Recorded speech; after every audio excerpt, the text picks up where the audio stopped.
It's the Bunny Show live with our host and resident sex expert, Bunny. I love it. I love it. Welcome to the Bunny Show live. It is going to be a great day. And I am, for one, just super excited about everything we have on tap. Now, today's topic of discussion is essentially how to find marriage-minded women and take them all the way to the goal line of like happily ever after. And I'm talking like when you both die of old age at 120. I want that kind of win. These are the kinds of wins that I want on my record. So even if I want to give this caveat, because I think that this is a limiting kind of idea whenever you are maybe already in your 40s and 50s, maybe don't have any interest in getting married again. Maybe you've tried that and it just wasn't for you.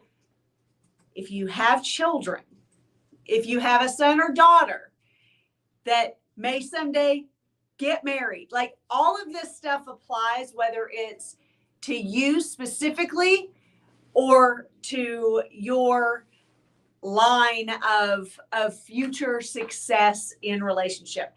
These are things that you need to, I think that you need to keep in mind.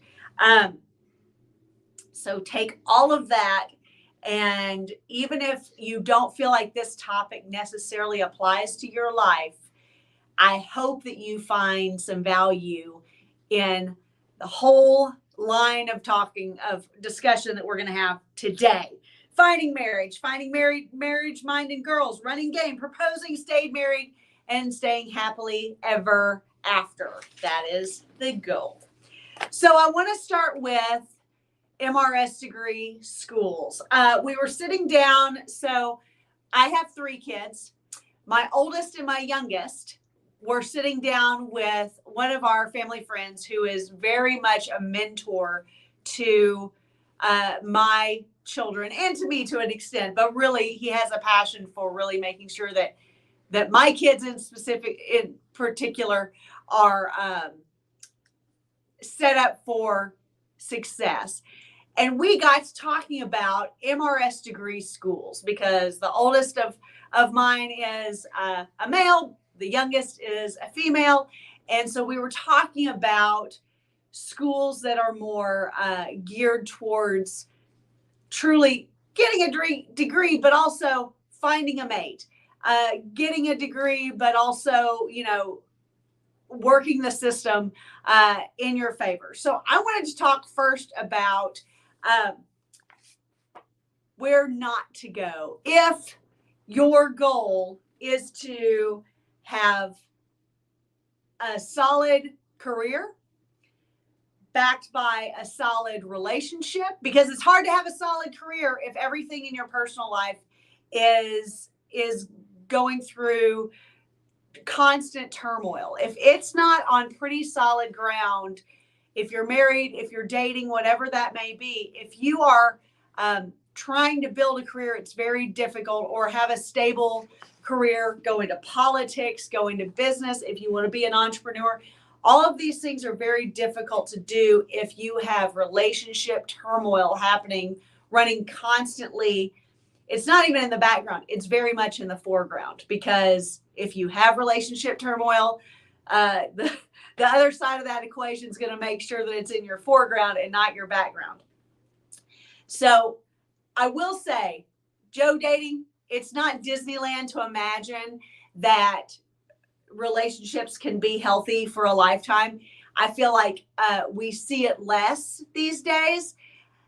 So it is frustrating, but at the same time, it is a very strong possibility. And one of the keys is you have to set yourself up with the right mindset from the get-go. I think a lot of people don't really do that. I think they get caught up in the romance of a wedding, or, that dating cycle, or that first year of marriage, and then they lose sight of the bigger picture. And that's where a lot of failure happens. So it's not Disneyland. Yes, it's hard. Yes, it's there's a lot that create a Disney fantasy around it. But we're going to talk first about the top party schools in America, according to the most recent polls that I have been able to locate. Number 1, University of California at Santa Barbara, which ironically enough is especially funny to me because my middle child had a boyfriend who that's where he was even the frat president, the president of his fraternity at UC Santa Barbara. So I do find that a little bit comical, but UC Santa Barbara is number 1 party school in America, according to the most recent polls that I've seen. Number 2 is Tulane, which makes perfect sense because it is in New Orleans. So, I just always feel like if it's in New Orleans, it's going to be all about the nightlife and all about the boogie.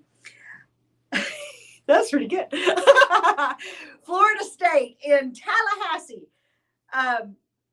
That I've always heard that. I mean, I feel like Florida State is on the list like consistently over a lifetime of universities.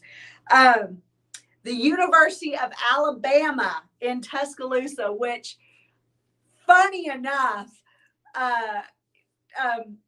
Dan Heron can definitely attest to this.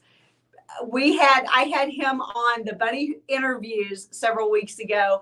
He is a private investigator in Alabama and an international Playboy, and he can vouch for the University of Alabama being full of girls who just want to play. So if you didn't catch that interview, it was really good, really good. We talked a lot about some of the real truths behind marriage decline. So it was really, really a solid thing to catch up on if you did not catch that live. Howard University in Washington, D.C. I haven't even ever heard of that university, but that's neither here nor there. Whether I've heard of it or not has no bearing on whether it is a party school or not.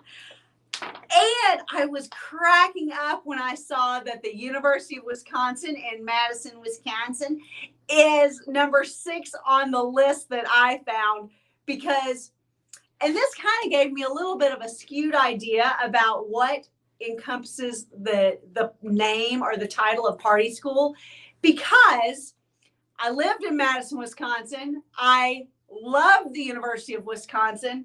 So many of my associations and even girls who are girls and guys, but primarily girls in my case, who are like my children's ages and who were in their classes and attended the University of Wisconsin and are now graduating or have graduated.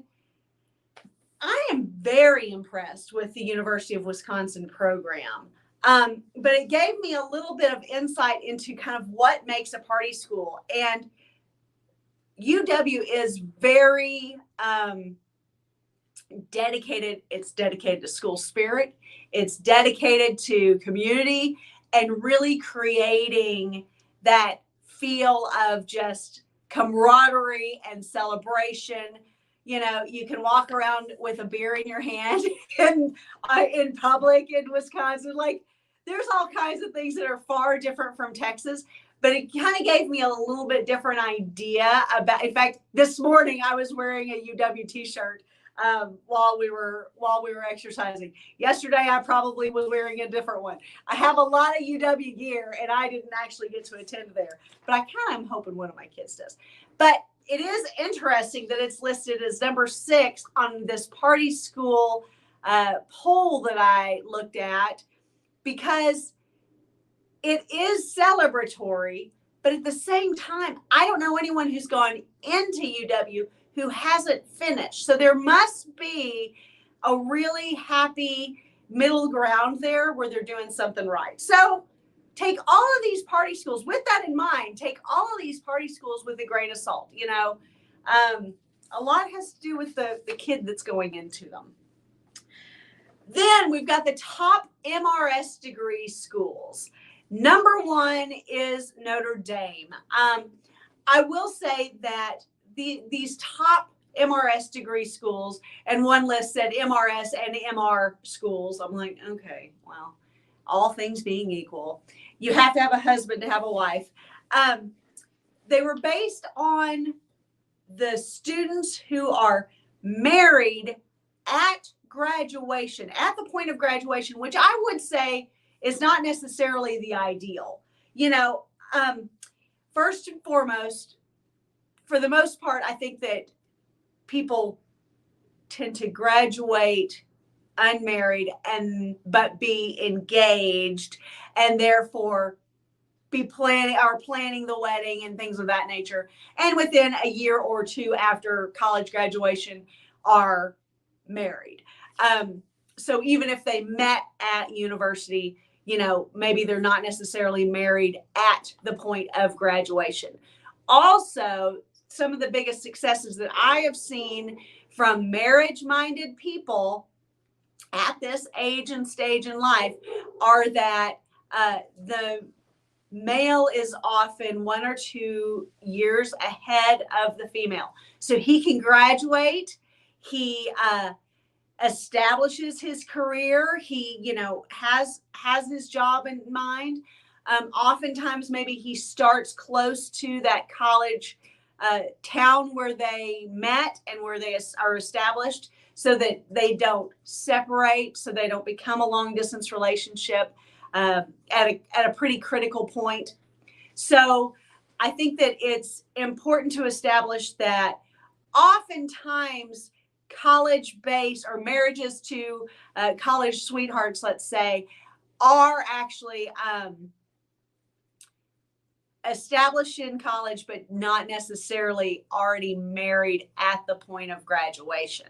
So he graduates, he's able to establish himself in the real world. He's able to begin his career and, you know, start to work on building their life.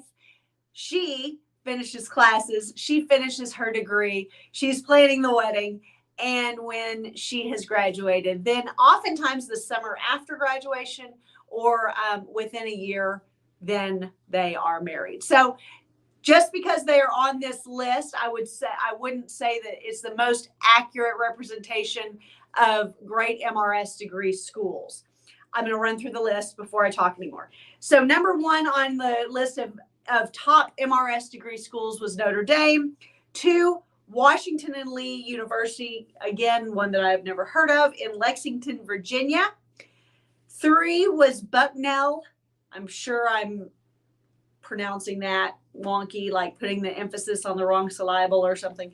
In Pennsylvania, that's a family joke, emphasis on the wrong syllable. Maybe I shouldn't do family jokes on the show.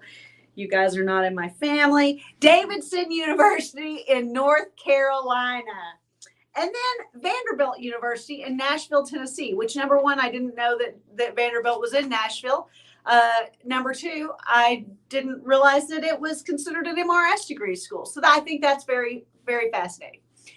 A lot of the schools, even within like a majority of the schools within the top 25 schools that were listed, like on the top kind of MRS degree kind of schools, are religiously based. They're private institutions.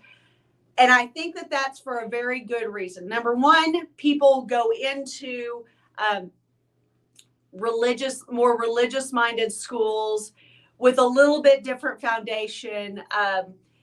Oftentimes, an understanding that the natural course of things is that you find a husband and he's the leader of your household, and you get married and you have children and you don't sleep around a lot and you have a lovely life. Now, I know that preacher kids are the absolute worst about being party kids. I get it. I know we're not even talking about that right now. Like, there are exceptions to every rule. But what I want to talk about today, the main thrust of today's conversation, is just maximizing either your or your children's potential to find really healthy relationships that will last a lifetime.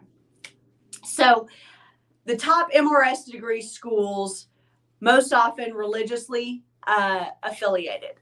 Now, something else that you need to keep in mind is that religiously affiliated or private universities are often also much more expensive than state schools or state-funded universities. And under this understanding, know that those families understand that they are playing a game. More wealthy, and my daughter and I were just having this conversation yesterday.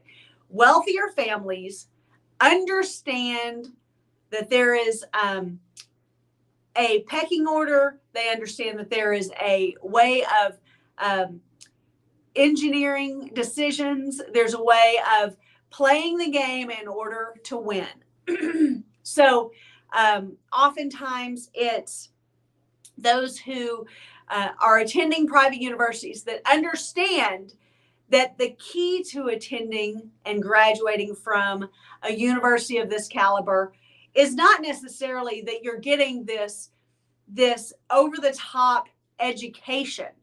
It's that you're building a critical network that will work in your favor and make you more money in the long tail game. Number two, from an MRS degree standpoint, it's playing the odds and ensuring that you have, or that your children have, the best opportunities to meet the highest caliber, most likely to succeed partners for their future. So keep all of this in mind. Girls seeking the MRS degree or parents of girls seeking an MRS degree are more likely to find high quality, high caliber, high success, great, bright future coming from a strong family man to marry at a top tier school or a private religiously affiliated school. Now, if you are thinking of this yourself, if you're thinking along these lines, if you're thinking in terms of your own relationships, and you've already been married, you've already been divorced, you've been there, done that, and you're looking for marriage-minded girls, you know, we always say, Fort Worth and I always say, the best thing that you can do is to run a rotation. The best thing that you can do is put yourself out there and meet as many girls as possible, because when you do that, you are able to compare girls in real time. You know, when you're dating a lot of girls, if you're morally opposed to fucking a lot of girls, that's okay. You can still, in real world instances, and as you're going through real struggles and successes in your own life, you're able to better compare the way that other girls respond to what you're going through, how they support or make your world more challenging in real time, rather than trying to do the serial monogamy thing where you're comparing your memory of a girl from 5 years ago and how she responded to stuff, and your memory of a high school girl that you dated that had no bearing in real life whatsoever, and the girl that you're dating right now, and then this other woman that's in your social circle that, you know, maybe she'd be nice to date next. Like, you have to be so cautious about how you approach landing a wife. You know, if that's really a goal of yours, you need to approach with caution, especially if you've already kind of been there, done that, and haven't had the best experience, or it ended in divorce. So first, I suggest going to social circle game. People that you at least have some connection to, you already have a bridge between you, whether you already are friends and actively do things together in a social circle, or they're more like acquaintances that run in similar spheres and you have several people kind of in common that connect you. All of these things can be really beneficial to getting back out into the dating market after post-divorce, and finding girls who are also really open to dating post-divorce, because girls especially, I would say, are often coming out of, whether they instigated the divorce or breakup or he did, they tend to be a lot more cautious, I think, about at least the public aspect of their dating life and who they are seen with. So oftentimes women especially we're just trying to go up the ladder and not necessarily down the ladder. So social circle game goes a long way in achieving that. On the apps, if you get on dating apps, which I also recommend, I'm a big fan of dating apps, and I'm a big fan of using social media for the sake of connecting to, essentially creating social circle game from social media connections. But steer clear, counterintuitive, steer clear of the girls who are like, no hookups, LTRs only. Because what those girls are telling you is that they cannot control themselves. They cannot quit fucking men. They have to put that as a first line of defense because they cannot seem to keep their legs together anytime they go out with a man. And they are, by their own admittance, being complete sluts. So steer clear of the girls who are like, no hookups, LTRs only, serious inquiries only, that kind of stuff. Those are not good candidates if you are getting back into the dating field and actually wanting to just find a nice girl to date and to, you're not really all that interested. A lot of men, and Fort Worth and I say this all the time, he points it out often, a lot of men are just not really that interested in dating. You're just not interested in dating a bunch of women or running the field or being a player. You just want to find a nice girl to date. And the best way to do that is to get out there, get in front of as many girls as possible, and then get off of the apps and get out of there.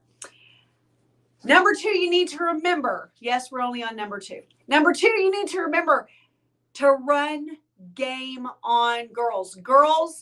Game saves marriages. It saves dating. It saves boredom. The worst thing that you can do is bore a girl. It'll either dry her pussy from the front and so you aren't ever going to get in there, or it will run her off. So now, if you have a girl that you want to run off, you be sure and bore her and do nothing together, have no fun, have a boring sex life, all of those things. All the things that we talk about not doing, you go on and do that if you're trying to run a girl off. But for the sake of our conversation today, running game is running game is running game, and you just calibrate to the girls that are in front of you and the caliber of girls that you are attracting. Now, all that being said, if you are trying to nag the mother of your 5 children and all she's doing is being sweet and tripping all over herself to do things for you, and she's the best mother ever, and she's like, Mother Earth incarnate, and you're trying to nag her talking about how fat she is, or that's in bad form. That's an example of poor calibration in running game.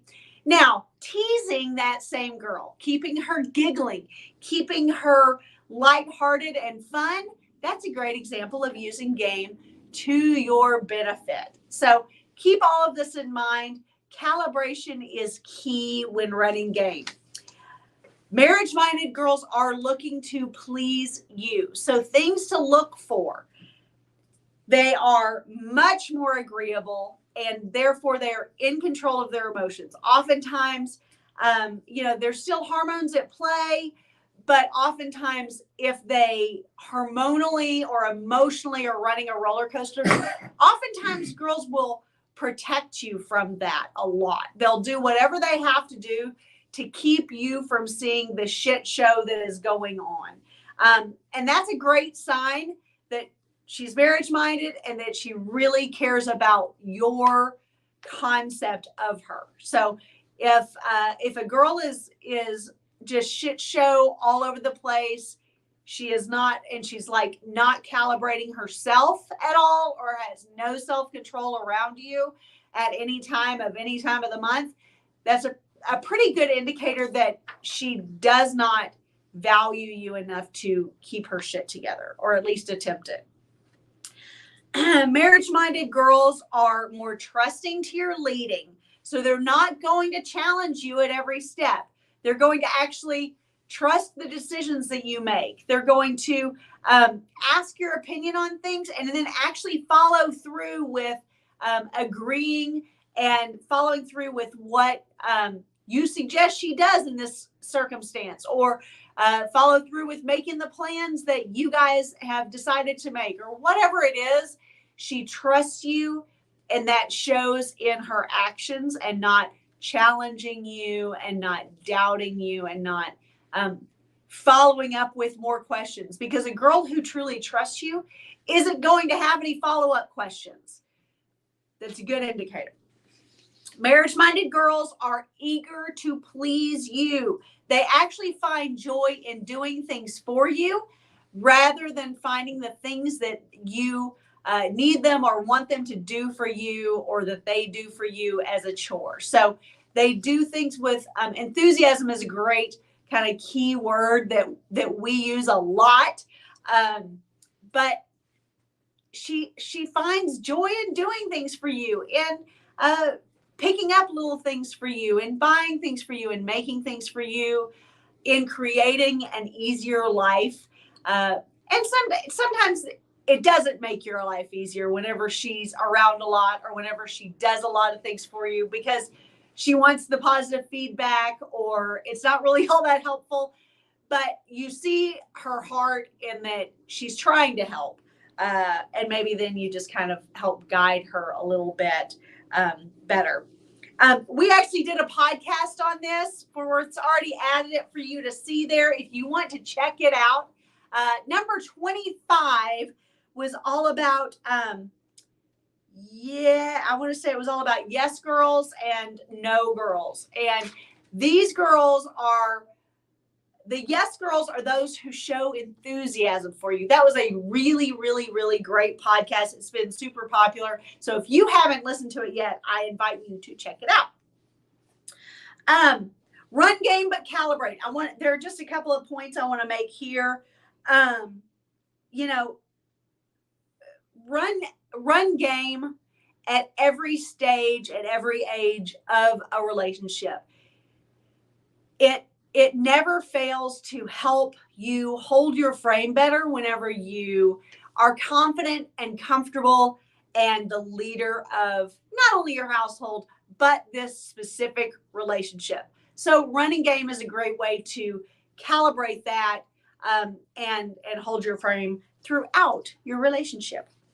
Now, a divisive topic here, proposal, because let me just stop right here and say that all girls, with very few exceptions, all girls from preschool, from our first baby doll, let's say, all we think about is having babies. So we have to meet a boyfriend. We have to create in him a fiance. We have to have a wedding.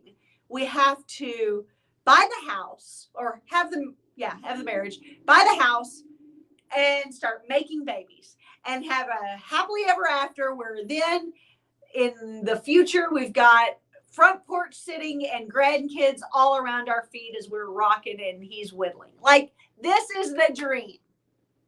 Maybe not the whittling part, but this is all that girls think about, with very few exceptions, from birth. Practically, we are truly created to create more human beings. So we have to have that transition point between dating and marriage in order to get the babies. In order to create more mini yous, we have to have a proposal. And this is where it gets very divisive.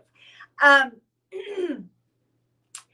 guys are really great at completely destroying the romance in proposal in the name of not feeling like a weak simp. It's like you guys think, you guys being a very general term. I'm not talking to you specifically. It's like gentlemen think that there's either like Broadway performance level proposal or like the most mundane conversation over lunch where it's like, well, my tax guy said that if we were married, we'd get a better tax write-off. There's a middle ground, guys. You don't have to bend over backwards to create this performance that makes you look and feel like a weak non-leader of your relationship and still have a nice, lovely little special moment where you two decide to get married because of that goal. She wants the babies. She wants many yous. Just think of it that way.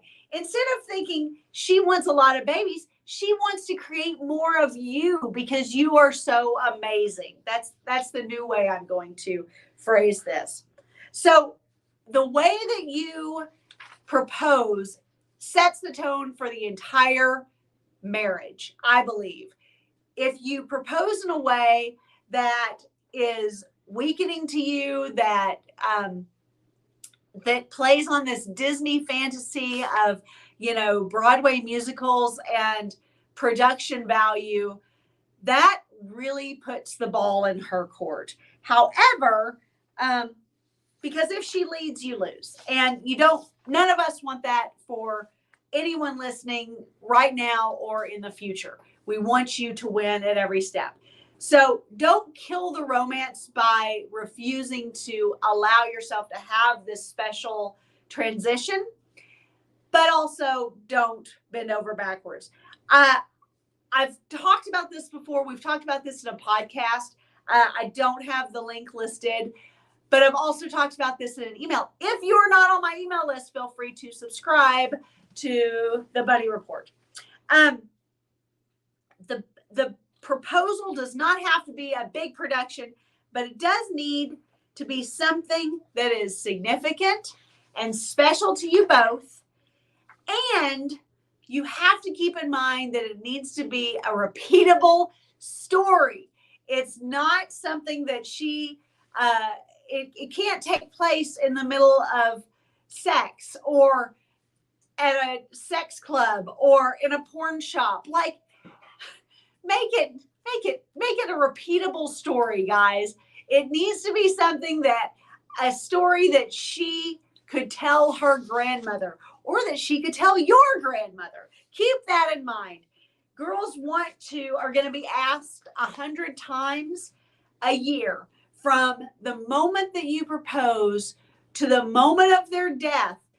You'll have your grandchildren and your great-grandchildren asking about your proposal. So it needs to be a lovely little story, even if it's not grandiose. So keep that in mind. It needs to be something special. It needs to be something appropriate for sharing. Things not to do. Sometimes it's easier with our lessons to say what doesn't work rather than what does. Those lessons seem to stick a little bit better. If she's not a baseball fan, you proposing on the Jumbotron at the Phillies game is not going to be sexy to her. It's going to be like, are you goddamn fucking kidding me? This is your thing. I'm not proposing to you. You're proposing to me. Don't do it there. If you are not of the means to, close down Tiffany and Company or Harry Winston and do a big performance of pick any ring in the store, darling, and everyone is there like some rom-com movie with their black velvet trays with rings, displayed nicely. You don't have to do that either. Guys have this idea in mind that it has to be an all or nothing proposal, and it absolutely doesn't. Some things to keep in mind when proposing.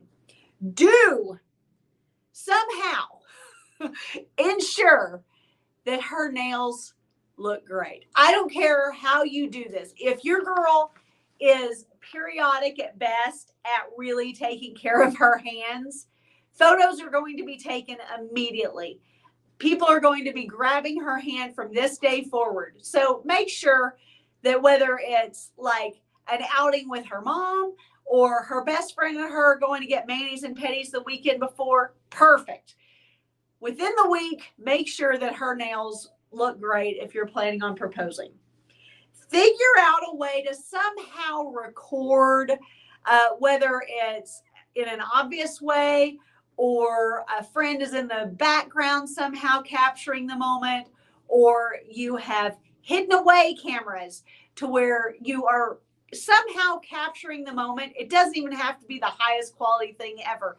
Again, doesn't have to be a great high quality production, but she really does want to have that visual thing that she can look back on for years and years to come and to share on social media and all the things that we like to do. So find a way to somehow video or at the very least photograph the proposal itself. Consider the kind of person she is and tailor your proposal to her. If she is truly an introverted person, probably hosting a party of every member of your family and every friend you've ever had within a 50-mile radius and surprising her with this giant party and celebration of this thing that you're about to do is not going to be something that she wants. If she is an extroverted person, doing something secretive or quiet or that isn't a little bit over the top probably will be kind of a bummer. Think of the kind of person she is, think of the kind of things that she enjoys, and tailor it somewhat to the thing that she likes, or at least the things that you two enjoy together. Girls always give clues. The kind of ring that they like, the kind of proposal that they may enjoy. Girls give you clues, you know. And allow yourself and allow her to just enjoy the moment. Again, it doesn't have to be this huge thing. It just needs to be a lovely, can't think of the word, memento of this special transition point between boyfriend and your future together. That's all that really matters. It doesn't have to be long-lived. It doesn't have to be super extensive. It just has to be a nice, lovely thing where the focus for a few moments is her and your relationship together and the fact that you want to build a life with her. Now that we've gotten through the proposal, we can get to the marriage. Now, I'm hoping, I had the realization the other day that even though I plan on living to 120 years old, make no mistake, the likelihood of me having a golden anniversary is completely dead, because not only do I have to live another 50 years and I just turned 45, but my husband would have to live another 50 years. And that's likely not going to happen. So that kind of sucks, because golden anniversaries, I think, were more a matter of how long you lived as human beings and not necessarily how long the relationship lasted. And I think that that's where these things that we're about to talk about, which is how to survive and have a strong, happily ever after, have a strong marriage, will go a long way in at least trying to pretend or practice reaching the 50-year mark. My favorite thing is these couples who have been together 60, 70, and beyond years. I love those stories so much. And it goes into a whole different thing, but that's just the romantic in me. So I always talk about it, and so I'm not going to sit here long, but my 6 keys to the perfect relationship. 1, never stop dating. Never stop dating. Number 2, stay trim and healthy. This goes to the longevity factor too. You can't live forever if you have shit habits. Number 3, Don't put your parents or your kids or other family extensions in front of your marriage. The person that you choose to live your life with is number one in your book, period. We've talked about this. I'm not going to go there, but don't put your parents or your kids ahead of your relationship. Encourage one another. It doesn't make you a weak man to like think your wife is pretty fucking cool and to celebrate her wins. Don't take your phones to bed. They're a distraction. They're not healthy. They don't do good things to your brain. They don't do good things to your sex life. And never stop fucking. This is something that you guys know I am passionate about. I do whole courses over this subject. Having a strong sex life is absolutely critical in keeping you from being just friends. It differentiates you from being roommates. It differentiates your relationship from being family, friend, coworker, or mere brief casual acquaintance. This one element of relationship is literally the only thing that theoretically, at least, you don't share with anyone else. So everything else in your lives oftentimes has overlap. The sex portion of your relationship absolutely doesn't. So it is critical that you never stop fucking. The biggest key factors that I want you to take away from this list in particular, but in general for long-term relationship success, is that you have to still keep making an effort. That's what that never stop dating thing is all about. It's about, you plan dates whenever you're at the front end of getting to know someone. You put a lot of effort into making sure you're seeing them, making sure that when you're in front of them, you're actually focused on them. This also speaks to that. Don't take phones to bed. Focus on the person in front of you when you have quality time together. If it's your time that you have with your spouse, whether you've been married for 1 year or 21 years, have some connection time with them every day. It's that important. Make sure that person knows they're still a priority. There's a fine line here. Tripping all over yourself, just like in the front end of dating, just like we talk about in game, tripping all over yourself to please and to put this person. I have this picture of like the Will Smith where he's like this to Jada Pickett Smith, whatever her name is, on like every red carpet they're ever on, where it's like all about her. And he's become like the poster child for the man who loves too much, or in the wrong ways. So be cautious. You're celebrating her. You're prioritizing her. She is your chosen person. You chose to spend the rest of your days with this woman, no matter how long your days are. So she's a priority in your life, and she needs to feel like that. She needs to not doubt that she is when she needs you.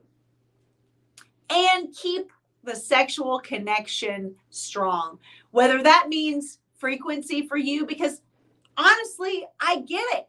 Not every person on the planet feels the need to have sex every day and twice on Sundays.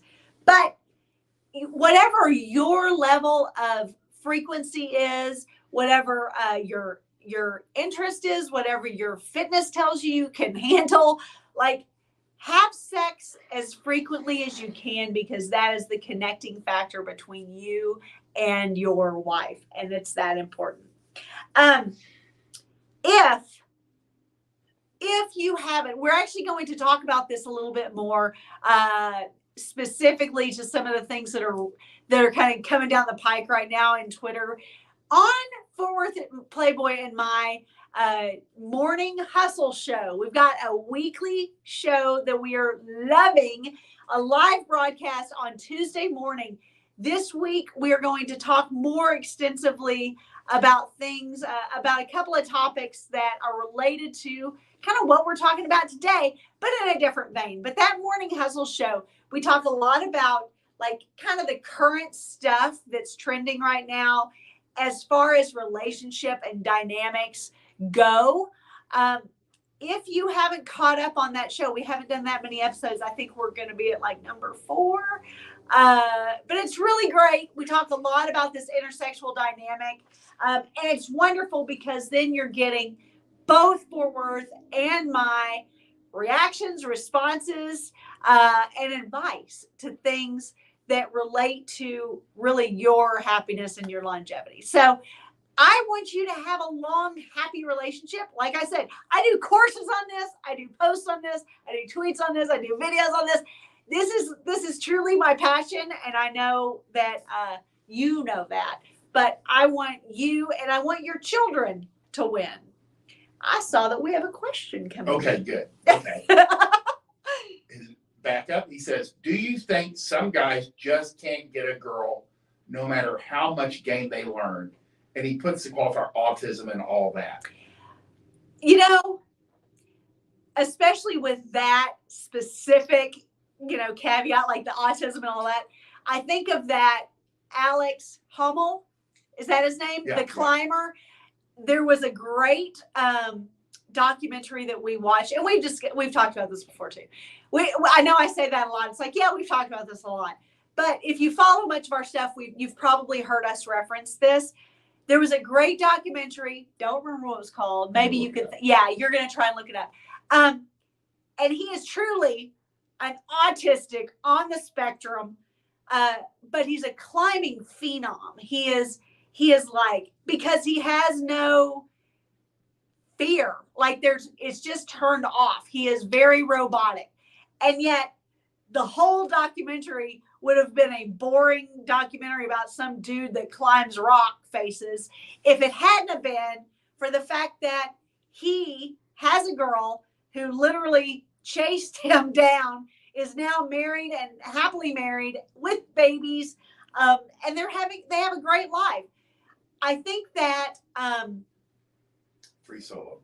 Oh, okay. So the documentary that I'm referring to is called Free Solo. So look that up. It's really good. It's really good. I love documentaries, but this one's truly an exceptional example of how even the most autistic guys who truly have no concept that girls are even interested in them in the first place, or making any attempt in picking them up, can still end up with a lovely bride, a lovely wife, beautiful children, a comfortable home, and all of that, with no effort by them whatsoever. So to answer the question, I truly believe that there is a type and someone for everyone. So I think that no matter what your limitations are, whether they're a social awkwardness, whether truly an autism, or, they're beautiful stories of Down syndrome like kids finding one another and having beautiful relationships.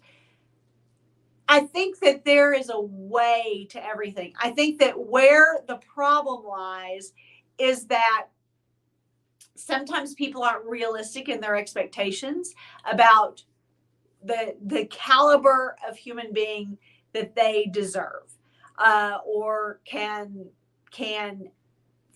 feasibly nail down.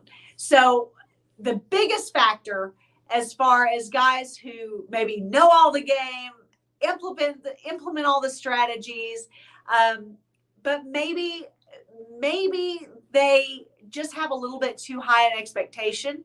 Maybe their game's not as good as they think it is, and maybe they just, whether it's a physical limitation, whether it's a social ineptness that maybe you're not sensing because you're used to you. We're all comfortable with thinking we're pretty great, but out in the real world, the caliber of girl or guy, depending on who I'm talking to, that they can attract, and not only that they can attract for a drink or a night of sleeping together or a quick hookup, but actually attract for the sake of relationship. Are there sometimes in those instances, I would say there's a disconnect there. So, some of the clients that I've consulted with, and Fort Worth's consulted with as well, who are really struggling, it's guys who maybe just have a little bit too high expectation as to what they can attract and what they can feasibly manage. Maybe it's a financial limitation, maybe it's a physical limitation, maybe it's an emotional limitation. So I would say, to answer the question, I think I'm answering the question, that yes, I believe that there is truly a pool of girls that you can still choose from and have a wonderful, amazing life with. But maybe you need to tweak your system. And maybe, and this wasn't really meant to be a plug for our services, but this is where, these are the kinds of circumstances where sometimes a consult with Fort Worth or I may be the best way to go. Or someone similar. Make no mistake. Like, I'm not, again, this isn't really meant to be a plug, but knowing your specific situation, knowing specifically what you're dealing with, knowing everything about your dating history, past, present, and your expectations, and what you're doing to attract, what things you're already implementing, and maybe things that we can tweak, go a long way. So circumstances like, if you truly feel like you've already learned every game technique and you are utilizing it, you've already maximized your appearance, you've hired a stylist, or at the very least, you've truly imitated what you're seeing as being popular and of your style right now. You have the manners, you have the income, you have the great job, you have the foundation, and yet nothing seems to be working with girls. That's where I think oftentimes a consult will be the most efficient use of your time and getting you kind of passed over that hump. So that's what I recommend. But also, I hate to say to lower your expectations, but I think it's more to take a really solid, truthful look at yourself and see if what you're seeking is really seeking you, or if you're looking in the wrong pool. So, awesome. Thank you so much for joining me today. Thank you to Fort Worth for always making me look good and keeping up in the chats with you guys, and sharing all the great links and things that we want you to check out aside from this show. We genuinely appreciate your time. We've had a great deal of fun doing these, and the ways that we get to connect with you through the Bunny Show Live, through Lunch Date with Bunny, through the Morning Hustle, through the Bunny interviews, through our podcast is absolutely phenomenal. And we truly feel fortunate to be able to do that, and that you value our content and our take on intersexual dynamics the way that you do, that you would be tuned in and listening. So thank you so much for tuning in today. Until I see you again, I want you to win. Bye. I love it.